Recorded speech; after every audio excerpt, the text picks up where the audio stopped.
Bueno, ya estamos en vivo. Hay que esperar un minutito, dos, para que las personas se sumen.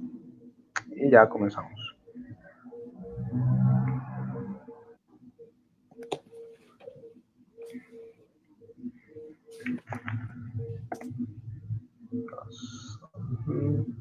Muy bien, ya hay personas viéndonos, así que vamos a comenzar.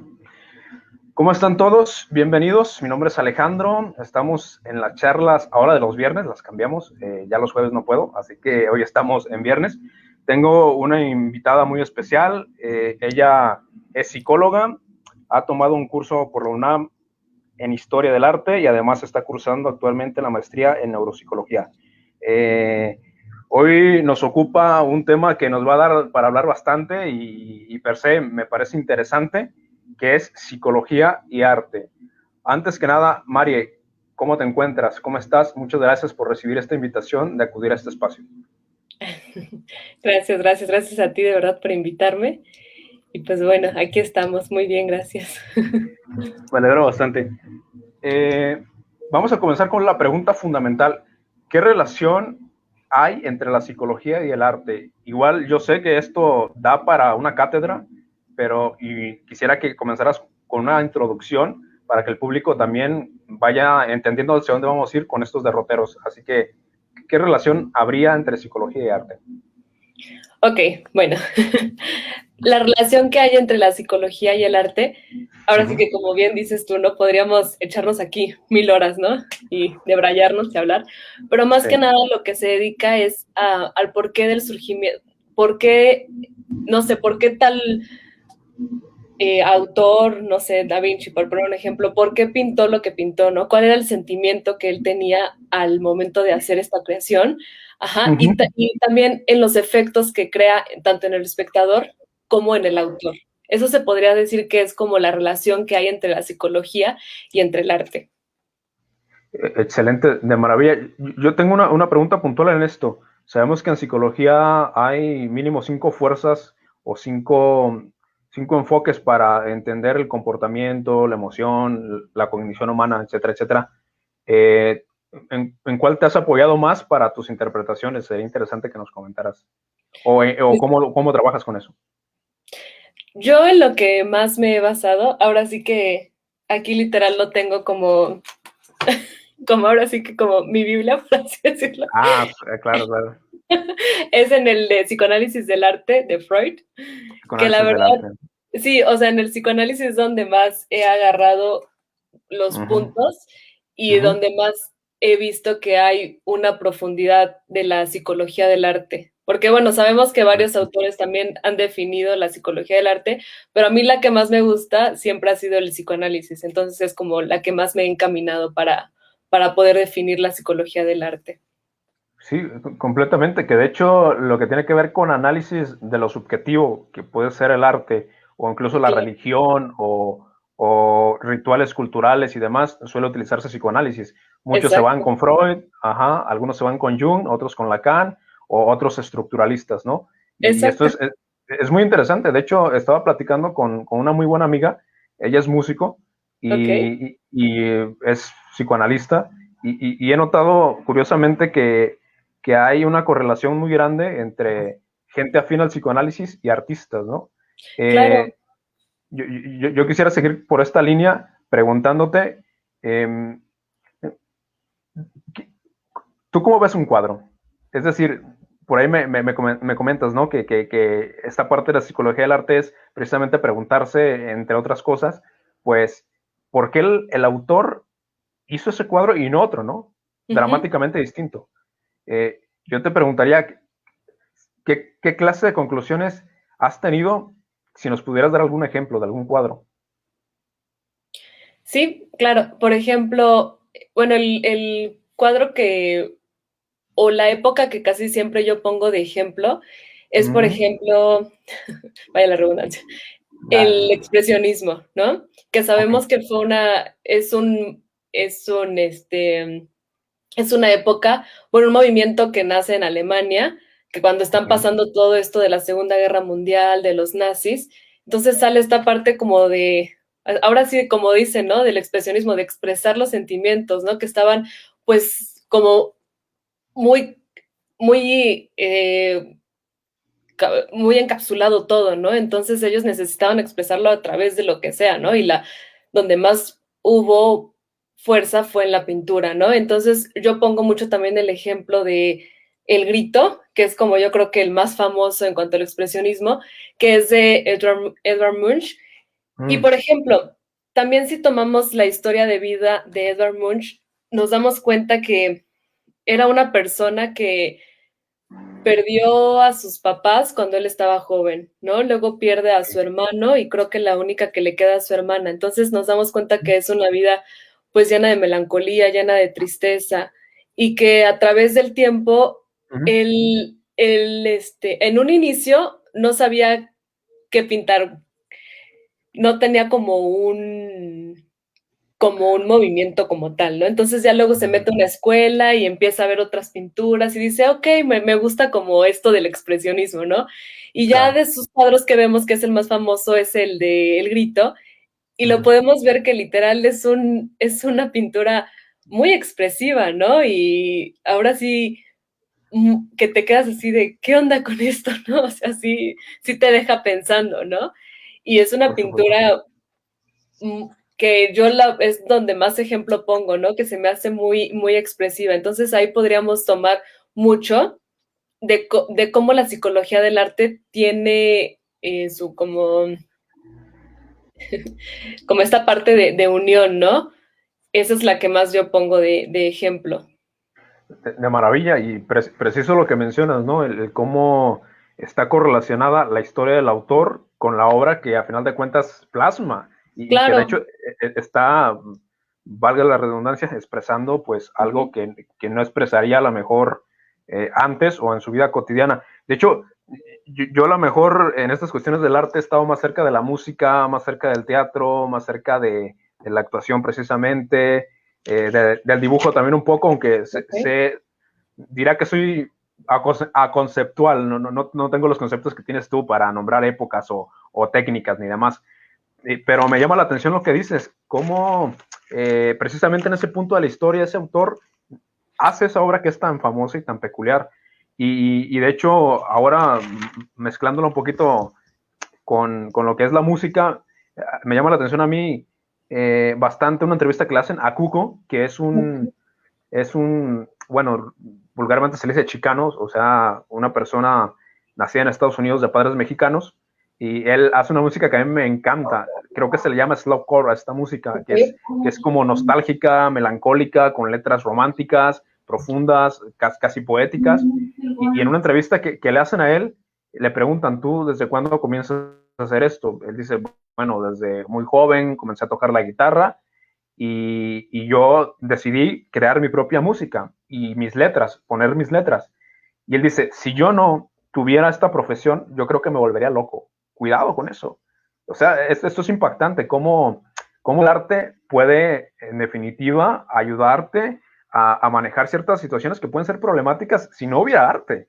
De hecho, Aristóteles lo menciona, un rasgo común de las personas fuera de serie, regularmente artistas, a veces pueden ser filósofos, científicos, etcétera, es que tienden a la melancolía, como que hay una relación entre esta noción de la melancolía con, con, con el arte precisamente.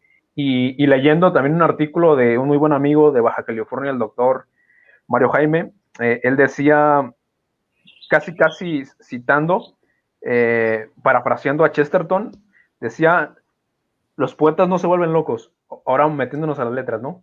Por ahí vamos a estar haciendo esto, desde pintura, letras y música. De todo. Sí. Los poetas no se vuelven locos, los ajedrecistas sí. Y es que esto es muy común. ¿Cómo, cómo hay un poco más de correlación entre personas que se dedican al ámbito meramente racional, como puede ser un juego de ajedrez, y la locura o incluso el suicidio? En este artículo él nombra mínimo 10 ajedrecistas que se suicidaron. No habla de una correlación, pero sí habla de que hay precisamente un evento que se está repitiendo, que son personas muy inteligentes que a lo mejor no saben sobrellevar de la mejor manera sus emociones. También está el caso de del matemático Kurt Gödel. Él terminó paranoico, murió porque él no probaba comida a menos de que su esposa antes la probara. Y sí, así estaba. Él creía que lo querían envenenar. Y su esposa se enferma un mes, Okay. y entonces él se queda un mes sin comer y muere. O sea, y era un genio. O sea, un genio en la matemática. Entonces, cuidado con eso, y yo creo que aquí atrevidamente, tú eres la que sabes más que yo en esta cuestión, pues diré lo siguiente, para cederte la palabra. ¿Cómo es que el arte, a final de cuentas, nos ayuda a canalizar algunas cosas que si no fuera por el arte, a lo mejor, no sé, haríamos alguna locura? Creo que sí. Sí, claro. Ahora sí que, bueno, yo creo que el mayor ejemplo que nos ha dejado el arte Sí, y por eso ha trascendido es ahorita en la pandemia, ¿no? Podemos darnos muchísimo, bueno, nos hemos dado cuenta de eso. sí. Por ejemplo, aquí donde yo vivo, Uh-huh. cerraron pues ahora sí típico, ¿no? Restaurantes, cines, ahora sí que todo lo que usabas pues para desplayarte, ¿no? Sí. Y cómo vemos cuando la gente estaba encerrada, cómo algunos músicos se salían a tocar, ¿no? Ah, ok. Otros, no sé, recitaban tal vez sus poemas. Entonces, nos damos cuenta cómo, o incluso el ópera, ¿no? Que la empezaron a pasar en streaming, ¿no?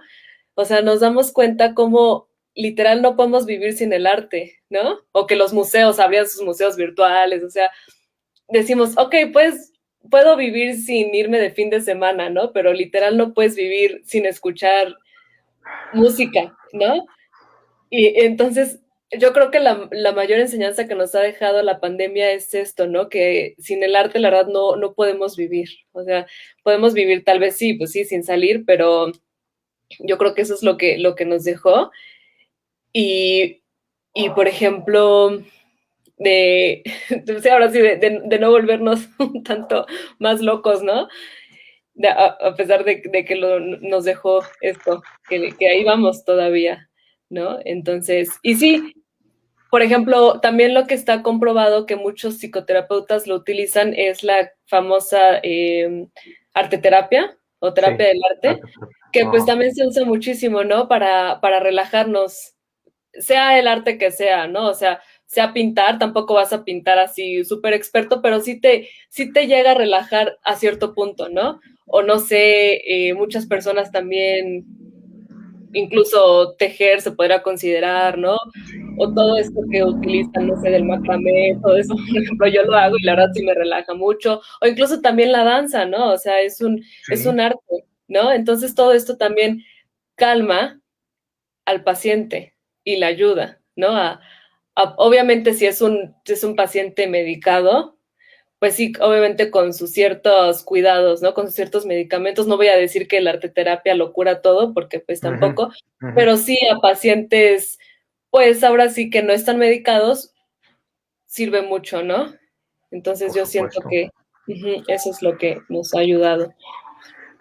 Claro, y ahorita que lo mencionas, incluso gente que a lo mejor no es consciente de la arteterapia, sin querer, se topa con un arte que le ayuda a resolver cierto problema. Yo creo que como clínicos debemos de tener cuidado de saber si algo es universal para aplicarlo a cualquier caso o si es algo particular, ¿no? Claro, Pero sí que está demostrado que el arte es un apoyo enorme, incluso para trastornos mentales. Ya con pacientes que a lo mejor tienen un problema X, Y más sobrellevado, pues igual y ahí sí, el arte es súper potente y es suficiente. Hay que tener cuidado con eso, pero sí es convergente con la terapia. De claro, hecho, está el caso de un chico español que no sé cómo se llama porque solamente lo sigo en YouTube. ok, Tengo algo que ensayarte. No he ok, visto un video donde se presente, solamente he visto videos esporádicos. Y hay ok, uno donde cuenta que él tenía pensamientos intrusivos, ¿no? O ok, sea, que estás haciendo cualquier cosa y te llega un pensamiento regularmente autodestructivo o destructivo. A él le llegaban pensamientos de que se veía un cuchillo, decía, con este cuchillo salgo y mato a alguien. Y se sentía casi como con un impulso de hacerlo, aunque no lo hacía, ¿no? ok, Él va con diferentes psicólogos, obviamente le van ayudando un poco, pero algo que le fue fundamental y le fue, digamos, incluso un detonante para su cura, fue aprender la técnica Meissner en teatro, que esta a grandes rasgos tiene que ver, que también dice que la combinó con la Chekhov, que tiene que ver a grandes rasgos con concentrarte en la emoción. De hecho, he visto también videos de profesores de teatro que ponen a dos tipos a hablarse y a hacerse espejo, ¿no? Como, ¿qué emoción estoy sintiendo esta? Ok, entonces muéstramela. Y entonces se concentran en la emoción y se olvidan de todo. Y eso le ayudó a esta persona a que se concentrara pues en su emoción natural. Que, por ejemplo, si estaba viendo una película, pues la disfrutara en lugar de estar pensando que quería matar a alguien, ¿no? Claro. Y le ayudó, fue con su terapeuta, el terapeuta le dijo, es que esta técnica te fue muy bien, que yo ya te tengo que dar de alta. Esta es la anécdota que nos cuenta. Obviamente, ¿puede esto extrapolarse a otros casos? Puede ser, hay que tener cuidado, claro, pero puede ser. Y claro, para no extenderme demasiado, también una psicóloga que toca temas relacionados a la ansiedad, todo su canal es sobre la ansiedad, menciona cómo uno de sus exnovios era actor y el método Stanislavski, que es un doctoral que va a reemplazar a la técnica clásica, que recordemos anteriormente era que si estabas enojado, pues era exagerarlo, ¿no? Estabas feliz, era súper feliz, o sea, era pomposo. Y la técnica Stanislavski, pues es la que actualmente predomina. De hecho, tuvo discípulos en Estados Unidos y todo lo que tiene que ver con el cine actual en Estados Unidos está relacionado con la técnica Stanislavski, que es orgánica. ¿Qué quiere decir esto? Que tienes que sentir el personaje, no tienes que actuarlo. Por eso, por ejemplo, Tom Hanks, al hacer la película, creo que se llama El Náufrago, él realmente estuvo alejado de la civilización, se fue a una isla, creo, y supo lo que era experimentar ser un náufrago por un tiempo, ¿no? Obviamente no lo fue siempre. Ya después hizo la película. Entonces, si nos damos cuenta, por ejemplo, un paciente con ansiedad, que él se crea un personaje de una persona sin ansiedad y que trate de llevarlo a cabo. De hecho, en la fobia social lo que se te pide muchas veces, actúa como si no tuvieras fobia social. Entonces está relacionado. Cómo la técnica actoral te puede ayudar, a final de cuentas, a solucionar ciertos problemas. Obviamente, siempre cuidando la parte clínica, que un terapeuta vaya de tu lado, ¿no? Claro. No hacerlo de esta forma. Y ya para hacerte la palabra, porque siento que me sentí demasiado, pues que incluso Jacob Moreno, pues crea el psicodrama, que tiene que ver eso, con la actuación. El psicodrama básicamente es que tú tienes un conflicto con X persona, un hermano, ponle así. Tu hermano a lo mejor está en otro país, o a lo mejor es complicado que se vean, o a lo mejor no estás lista para enfrentar ese problema. Alguna persona te ayuda a representar a tu hermano actuando y tú tratas de resolver ese problema ahí. Obviamente, esta técnica tendrá sus límites y demás, pero sí que a nivel metafórico, dentro de ese escenario, sí que ayuda a vislumbrar ciertas problemáticas y quizás a mitigarlas o a orientarte de cómo realmente solucionarlas en tu vida diaria. Y bueno, pues estas son las maravillas del arte y cómo se van integrando al modelo psicoterapéutico y cómo la psicoterapia también se integra para poder interpretar el arte. Claro, correctamente. Exacto. Igual si quisieras comentarnos también un poco sobre, tú sabes de historia del arte, me mencionaste al principio una correlación entre un hecho histórico y un modo de hacer arte, ¿no? Sí. ¿Qué otras relaciones has encontrado entre hechos puntuales políticos y opolíticos y formas de hacer arte? Que hay que recordar que Hitler quería ser artista, ¿no? También hay cosas que analizar allí también. Sí. Sí, ahora sí, creo que era pintor, ¿no? También. Creo que sí, era pintor, sí. Sí. Por ejemplo, bueno, estábamos hablando del cine, se me viene a la mente también otro personaje, bueno, otro actor, justo el que acaba de ganar el Oscar, Anthony Hopkins, obviamente en su película del Silencio de los Inocentes, ¿no? Que él le hace de un asesino, ¿no? De un psicópata, ahora sí bien nos vamos a esto. Y él también, de hecho, estuvo conviviendo con prisioneros que habían cometido asesinato y él también estuvo conviviendo con ellos para ver cómo era con su forma de relacionarse con la gente. Entonces, eso también dices, bueno, ahorita que me comentas de Tom Hanks, digo, oh, qué interesante, ¿no? Ahora sí que actores, ¿no? Poder convivir con este tipo de personas o meterse en el papel, ¿no? Como dices tú, 100%. Eso también Sí, es una forma ahora sí que, bueno, es considerado el cine el séptimo arte, ¿no? Entonces también sí. digo, hay una relación, ¿no? Exacto. Muy bien, de maravilla. Y sobre esta cuestión mm, de la geopolítica o la parte crucial que puede estar viviendo alguien y el arte, creo que también hay mucho que decir, ¿no? Porque de hecho toda la teoría crítica trata de llegar a cambios políticos a través del arte. Por ahí muchos Claro. dicen, el arte puede revolucionar, de hecho, el pensamiento o las masas. Toda la escuela de Frankfurt viene a criticar el nazismo a partir Claro. de una tesis freudomarxista, ¿no? Entonces, yo te preguntaría precisamente eso. ¿Cómo has concebido tú que los espectadores se dejan influir y en cierta forma puede ser positivo o negativo por el arte mismo, ¿no? Sí, claro.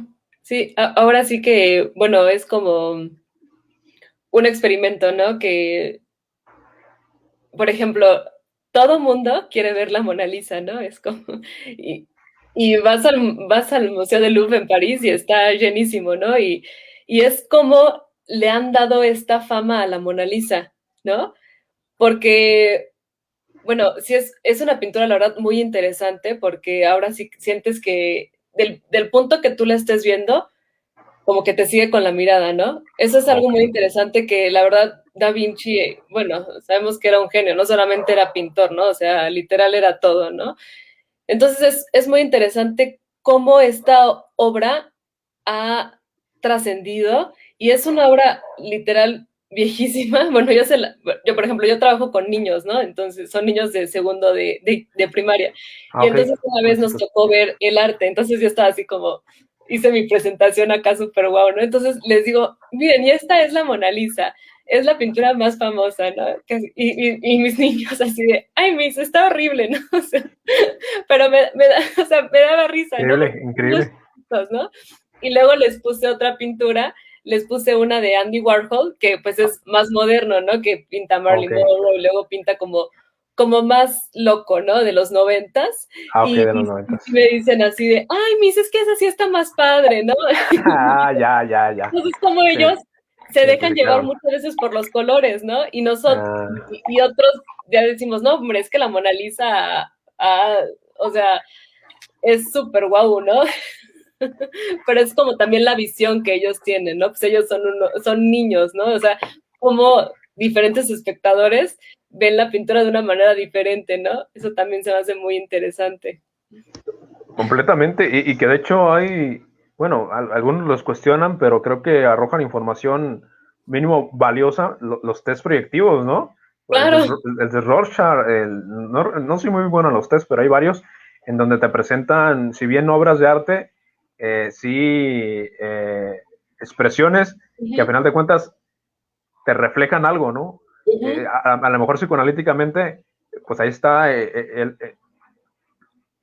ver, no sé si lo digo desde Jung o desde Lacan, pues ahí estaría la proyección de uno mismo, porque Claro.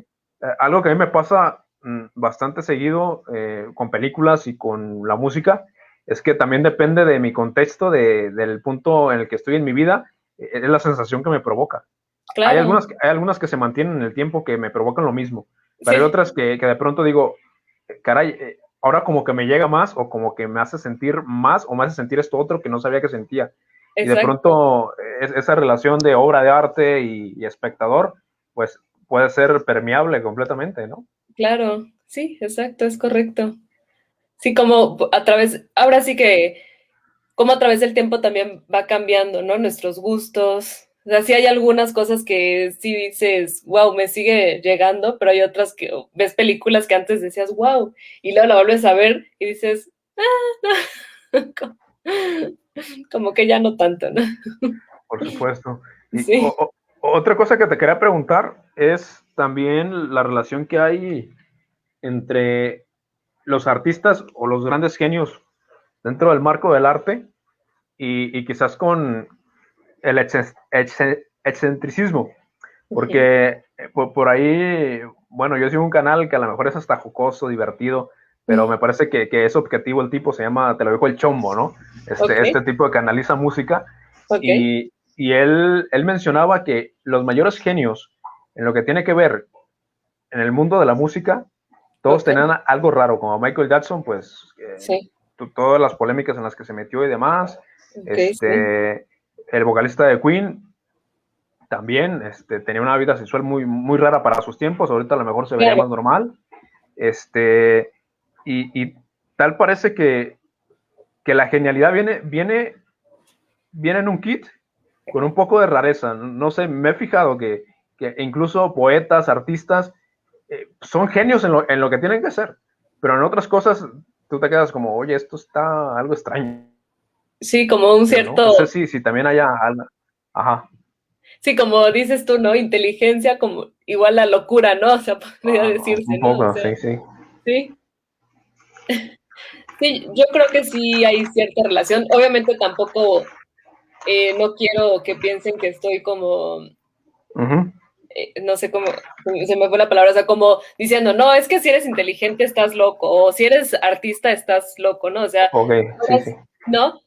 No quiero decir que todos, pero sí hay cierta relación, ¿no? O sea, en cuanto, por ejemplo, no sé, ahora sí que como que el que más tomo es Da Vinci, ¿no? Que era un cuate, pues ahora sí que o sea, súper antisocial, ¿no? Porque era un genio, ¿no? Y sí, tal vez sí tenía a sus amantes, ¿no? O sea, pero no era así como que, bueno, voy a convivir con alguien para ese tipo o sea, para ese tipo de intelectual que él tenía, no podía convivir con alguien, ¿no? Eso es lo que yo siento. Entonces, es por eso que hay esa cierta relación entre los genios y cierto grado de locura que muchas veces sí puede ser como subclínica, por así decirlo, o sea, pueden vivir normal, pero muchas veces no, les llega un punto que ya no pueden, ¿no? Y no sé, muchas veces pues hay suicidio o se meten en exceso de todo, ¿no? O sea, entonces, por eso se ha comprobado que hay esa cierta relación. Tampoco quiero decir que todo mundo, ¿no? Pero sí es como lo más típico, ¿no? Por así decirlo. Entonces. Excelente, de hecho, eso que estás diciendo, hay un artículo, no recuerdo el nombre, está en inglés, es de Franklin. Ok. Pero saqué una cita que es la que me interesa. Dice, hablando también del ajedrez, ¿no? El ajedrez no enloquece a la gente, sino que mantiene a los locos sanos. O sea, como si a priori una persona ya de por sí trae algún bagaje por ahí medio raro y lo expresa dentro del arte. Por ahí yo creo que sí hay una clase de circularismo aquí en donde pues alguien tiene algo excéntrico y no sabe cómo plasmarlo en su vida, en su espacio vital y encuentra el arte, ¿no? O encuentra una técnica, lo que sea. Y viceversa, donde alguien a lo mejor entró nomás porque sí y cuando se metió lo suficiente, pues se dio cuenta que era tan interesante que a lo mejor le movió otras cosas que no le hubiera movido algo más cotidiano, por decirlo de alguna otra forma. A mí también me llama la atención cuál es el papel del artista muchas veces en la sociedad, ¿no? Porque para muchos es complicado, ya cuando se vuelven famosos, sobre todo, ¿no? Cuando llevan una vida solitaria, igual y vamos, es sobrellevable, pero cuando se vuelven famosos, cuando son figuras, es complicado. Incluso en el mundo del deporte, de la música, pues ya no llevan una vida normal, no pueden salir a la calle y ir de compras y que nadie los pare, ¿no? Siempre una selfie o fírmame esta camiseta o lo que sea, ¿no? Cuando ya se vuelven famosos. Y hay una ópera que me encanta de Pavarotti, seguramente no la escribió, creo que no, que se llama Pagliacci. Me encanta esa canción porque representa esa distancia entre la vida personal y la puesta en escena. Dentro de que es un performance, ¿no? Dentro de este performance, lo que hace Pavarotti es, primero se entera que su esposa, bueno, obviamente está actuado, ¿no? Que su esposa le es infiel, pero él tiene que salir a la escena a cantar. Y entonces hace un performance porque sale a la escena y dice, por dentro, pues estoy triste, estoy súper mal, pero ríe porque eres un payaso. Y empieza a maquillarse. Y es una canción se me enchina la piel porque ¿cuántas veces nos hemos preguntado, que yo creo que no, si nuestro artista favorito, deportista, ajedrecista, etcétera, está pasando por un mal momento y a lo mejor ya está comprometido con digamos, un evento artístico sobre todo, ¿no? Y que tiene que salir a la escena y que tiene que ir a hacer arte. Y de pronto es como que, wow, pues el artista incluso hace arte dentro de ese campo de lo personal, a veces mantenerlo oculto, y a veces no, a veces se expresa dentro de la escena, como lo hizo en este caso Pavarotti con un performance. Es decir, sí salgo, pero les vengo a decir que vengo a fuerzas y casi con ganas de llorar, pero como un payaso, como lo que ustedes esperaban. Y no sé si quisieras comentarnos un poco sobre esto, sobre qué papel juega el artista en nuestra sociedad. Sí, claro, ahora sí que te pones como la máscara, ¿no? De olvidarte de todas tus emociones, ¿no? Por ejemplo, bueno, a nosotros también nos los dicen mucho que yo como trabajo con niños, los niños así te captan las emociones, ¿no? O sea, en el momento que llegas enojada, que llegas triste, ¿no? Luego se dan cuenta, ¿no? Entonces, sí, muchas veces a nosotros también como maestras sí nos dicen, oye, es que la verdad te tienes, o sea, que en el momento que te pones el uniforme de Miss, olvidarte literal de todo lo que está pasando por fuera, porque los niños luego te captan la emoción. O sea, en el momento que llegas así de, ay, Miss, estás enojada, Miss, estás triste, y eso es, ahora sí que es muy fuerte porque por dentro estás así de, ay, no, quiero gritar o quiero llorar, ¿no? Pero tienes que ponerte tu máscara de, ok, estoy bien, no pasa nada, todo relax. Ya después cuando sales, ahora sí, sacas todo, ¿no? Sacas todo el fuá, ¿no? Es lo que yo digo, ¿no? Entonces, sí, eso es súper interesante. Por ejemplo, hay un video que estaba en las redes sociales, no sé si sea cierto que, bueno, yo creo que sí, que sale Katy Perry, que creo que su ex esposo la acaba de terminar por mensaje, ¿no? Y la ves que literal está devastada, llorando y horrible, y le dicen, oye, es que tienes que dar un concierto. O sea, están afuera esperándote y ella así de, no, es que no puedo, es que me acaban de decir que ya no quieren seguir conmigo, o sea, me acaban de pedir el divorcio, ¿no? Por mensaje. Entonces ella está así súper devastada y ya como que pasa un tiempo, se relaja y da un showzazo que dices, wow, ¿cómo le hacen? ¿Cómo se ponen esa máscara? El valor que se agarran, ¿no? Decir, aquí les voy, ¿no? Entonces eso también, como dices tú, es ponerte la máscara y ponerte el disfraz y dar lo mejor de ti, ¿no? Claro, por Sí, supuesto, que a lo mejor, vamos, yo creo que un buen artista, porque también hay que catalogar a los que fingen ser artistas, diría yo. claro. Yo le hice una entrevista por ahí a un poeta, a un amigo portugués, Ok. Manuel Neto dos Santos, y él me decía, es que el mal poeta se nota porque finge, porque no habla de su historia, habla de otras cosas. Quiere quedar Ok. bien, pues. Y Manuel Neto dos Santos lo que dice, lo que te estoy contando es mi historia. Ve, yo viví en una granjita y te hablo de poemas de granja.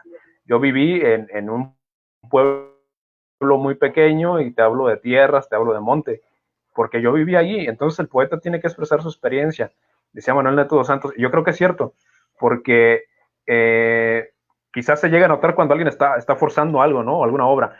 Y yo lo que he pensado también, porque yo lo he experimentado, si bien yo no me catalogo como un artista profesional ni demás, soy amateur, pero lo que a mí me pasa constantemente cuando toco, cuando dibujo, o cuando escribo, o cuando hablo de filosofía, o en estos momentos que estoy hablando de cosas que me gustan, se me olvida todo. O sea, tengo problemas. Hay un pasado, hay un futuro, hay cosas que podrían pasarme por la cabeza y no me pasan, porque estoy en un estado de flujo. Y entonces, a mí me parece que también es lo importante del artista, que cuando es genuino, pues como dices de Katy Perry, quizás pues la música precisamente le ayude eso, a solventar lo que tiene que ver con la dificultad de la existencia, que Camus lo menciona muy bien, la verdad. ¿Cómo sobrellevamos la vida? Pues hay muchas formas, y yo creo que para los artistas, pues puede ser esa, ¿no? El hecho de que hayan llegado a ser artistas, pues muy probablemente sea porque fue la forma de lidiar con esta angustia básica de la que nos habla Horney o Lacan, eh, y pues si están angustiados, pues de pronto se les olvida. A lo mejor inician con la primera canción así como de que qué rollo, ya después ya estoy en mi momento, estoy en un estado. Que de hecho también eso es interesante, ¿no? Cómo el artista tiene una experiencia, diría yo, casi mística, no me gusta hablar en esos términos, pero diría que una experiencia muy particular cuando está con su objeto de amor, ¿no? Sí, claro, totalmente. Sí, creo que se cortó un poco. ¿Sí se oye? ¿Sí? Sí, te escucho, Ah, ¿me escuchas? ok, sí, se oye bien, perdón. Es que como que se trabó un poquito, pero está Ok, bien. Mari, y ya con esto que venimos platicando, ¿desde cuándo te has interesado por el arte? Porque, o no sé si es al revés, si vienes del arte y llegaste a la psicología, o de la psicología fuiste al arte, o cómo fue esa experiencia, si nos quieres contar un poco también. ¿Cómo fue? Bueno, del arte yo creo que siempre he estado muy ligada. Ahora sí que mi familia siempre me ha inculcado todo eso. Ujú, Entonces, luego, por ejemplo, iba en la prepa ujú, y un profe nos dejó de tarea ir a los museos. ok, Y bueno, era aquí en Querétaro, ¿no? Pero aquí también tenemos, obviamente no como en la Ciudad de México que tienen muchísimos museos, pero pues, sí, y nos dejó ir a varios museos y ahí fue que me empezó a interesar el arte, la pintura, la música siempre desde chiquita yo he estado como muy ligada con la música, ¿no? Entonces, pero la pintura siempre me empezó a llamar mucho la atención a raíz de que este profe nos dejó ir al museo y también teníamos que hacer un ensayo de qué es lo que te había llamado, qué museo te había llamado más la atención, por qué emociones te hacía sentir. Entonces yo me empecé a interesar muchísimo en eso. Y ya después, pues con el paso del tiempo, decidí estudiar psicología, ¿no? ok, Sí, ya hasta después, pero yo creo que fue del arte hacia la psicología, pero yo nunca sabía que había ahora sí que una psicología del arte, ¿no? Entonces sí, yo cuando empecé a leer a Freud y luego empecé a investigar como más de chorronales de libros que tiene, vi que había uno que se llamaba Psicoanálisis del Arte y dije, no, o sea, me quedé así de, ¿en serio? Psicoanálisis y arte, wow, o sea, esto es como el sueño, ¿no? Y fue ahí que ya me empecé a interesar y a que me llamara la atención, sí, entonces fue así que salió esto. increíble. Pues, pues yo creo que a mí me pasó similar, aunque yo pues soy de un pueblo mucho más pequeño que Querétaro. Ok, Entonces, yo, yo comienzo a escribir a mis 16 años, más ok, o menos, y yo creo que escribo por lo mismo que dice Cortázar, cuando lo que hay que decir desborda el alma, las palabras no alcanzan. Yo sentía que el lenguaje cotidiano, o sea, una conversación cotidiana no me alcanzaba para poder expresar lo que sentía. Y aquí entramos en toda la filosofía del lenguaje que yo manejo bastante ya en el ámbito precisamente de lo que es lo antropológico, lo humano. ok. Yo parto de la filosofía del lenguaje, de que el lenguaje no alcanza a decirlo todo de la realidad del ser humano. Y por aquí yo sé que muchos dirán, no, que místico, que demás. No, vayan a Kant, vayan a Wittgenstein, o sea, gente muy seria, vayan a ellos. Entonces, yo lo que encontré en esta cuestión de escribir, sobre todo, fue eso, que no es lo mismo que, por ejemplo, a ver, regularmente, como dice Aristóteles, la melancolía se relaciona con el arte. Bueno, no es lo mismo que tú le digas a un amigo, mira, estoy triste, a que tú escribas un poema de este vuelo tratando de explicar por qué estás triste. No es lo mismo que tú le digas a tu compañero de trabajo, hoy tengo un mal día, a que que saliendo te dediques, perdón, la redundancia, a que saliendo te dediques a escribir una nueva novela, ¿no? Sí. Sobre esa experiencia que estás sintiendo. No es lo mismo que tú observes a lo mejor una situación delicada en la sociedad y digas, qué cruel que está, a que digas, voy a crear una película de esto. voy a representar esto. Entonces, no es lo mismo. Y yo creo que el arte es lo que ayuda. Es un lenguaje, no lo quiero decir de una forma que parezca como elitismo intelectual, pero es un lenguaje superior al que manejamos cotidianamente. O sea, no es lo mismo decirle a alguien te quiero a escribirle, como lo hizo Sabines, cartas a Chepita, ¿no? Son un montón de cartas. No es lo mismo decir te quiero que escribir todo un poemario. Un poema, sí, claro. Claro, por supuesto. Exacto, sí. Sí, ahora sigue hablando también de esta parte de la escritura, incluso también se usa mucho en las terapias, ¿no? El poder escribir tu historia de vida o tu infancia, es una manera también de sacarlo, ¿no? De poder hacer la famosa catarsis, ¿no? Entonces sí, también es muy bueno también el escribir, como dices tú, porque no es lo mismo que, pues ahora sí que yo te lo cuente a que yo lo escriba, ¿no? Porque ahora sí que en el momento que lo estás escribiendo puedes reír, llorar, enojarte, ¿no? Entonces lo vas sacando todo, ¿no? Eso también. Sí, se recomienda bastante. De hecho, he visto que la terapia gestal, creo que tiene una técnica que no recuerdo cómo se llama, pero haces una carta a alguien Sí. o con una persona que estás en conflicto o contigo mismo, ¿no? O alguna parte de ti mismo y luego la quemas o algo así y ayuda. También, por ejemplo, cuando no te despediste de alguien que murió y no lo pudiste ver, escribir la carta y mandarla con un globito hacia arriba. Yo creo que a final de cuentas tiene repercusiones positivas en la psique del individuo. Que yo a lo mejor tengo un corte un poco más acercado a lo que es psicoanálisis y a lo que es cognitivo-conductual. Y entonces yo digo, sí ayuda, pero hay que trabajar todavía un poquito más. Claro, O sea, lo veo como algo que sirve, pero que no hay que descuidar también algunas cosas que son fundamentales en terapia. Y bueno, ya casi para ir cerrando, Marie, pues yo creo que mucha gente que nos ha visto, pues ya más o menos ubica a qué nos referimos con esta relación psicología-arte. No sé, por allí a colegas o artistas, ¿qué recomendación les harías? O a personas que a lo mejor recién se interesan en el arte, que no necesariamente sean artistas, sino que digan, es que a mí me encanta ver una obra, o yo disfruto bastante de una ópera, o de una película clásica del cine francés, o del cine español clásico, o cine mexicano, algo así. ¿Qué le recomendarías? ¿Qué recomendaciones haría? Bueno, justo ahorita acabo de ver, ¿dónde fue? Espera, no, déjalo busco, porque justo, del Conjunto Santander, bueno, así le pones Conjunto Santander, y sacaron, bueno, como un concierto de jazz, luego también sacaron justo también Madame Butterfly, la ópera, que se me hace súper interesante, y la verdad el boleto cuesta, o sea, parezco promotora, ¿verdad? Pero bueno, Deberían de pagar. sí, el boleto cuesta 80 pesos y, o sea, digo, se me hace muy interesante que hagan como estos aportes, ahora sí que por esto de la pandemia, poder verlo a través pues, de tu computadora, ¿no? No tener que salir. Y es algo padre que te vas inculcando, porque, por ejemplo, la ópera siento que es magnífica. Yo creo que todas, ¿cómo explicarlo? Hay muchas emociones. No es para cualquiera la ópera.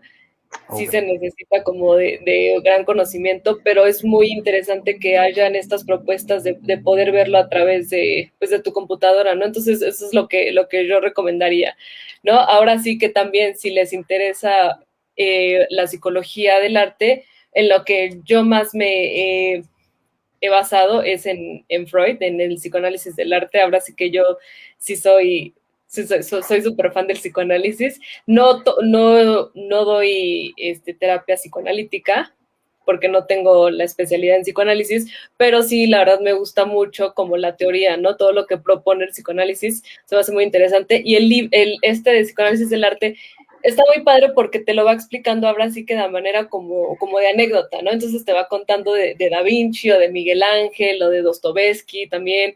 Entonces está interesante cómo lo va plasmando Freud, ¿no? Entonces dice, no, pues es que casi casi Miguel Ángel tenía tal trastorno, ¿no? Porque era así y así. Entonces, también está padre, ¿no? Es una manera como muy didáctica de adentrarse a este mundo de la psicología del arte.